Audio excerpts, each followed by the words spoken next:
திருவெம்பாவை. சத்தியை வியந்து அருளியது. பாடியவர் மாணிக்கவாசகர். எழுதியவர் சிற்றம்பலமுடையார்.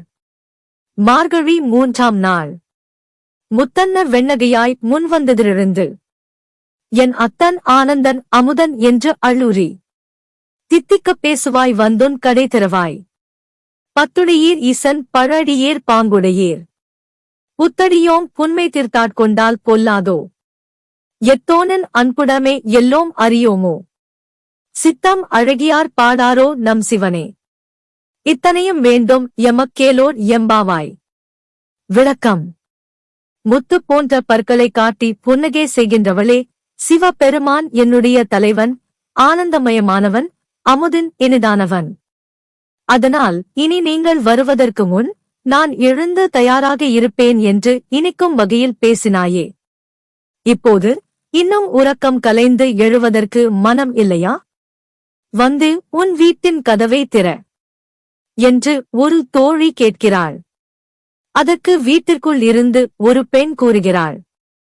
ஈசன் மீது தீராத பக்தி உடையவர்களே, நீங்கள் பழங்காலமாக இறைவனை வழிபட்டு பக்தி செய்த அனுபவம் உடையவர்கள். நானோ புதிதாக பக்தி செய்பவள். தவறிப்போய் இன்று தூங்கிவிட்டேன். எனது பிழையை பொறுத்துக் கொள்ளக்கூடாதா? எம்மிடம் உள்ள குறைகளை நீக்கி எங்களை ஆட்கொண்டால் உனக்கு என்ன பொல்லாப்பு வந்து சேரும்?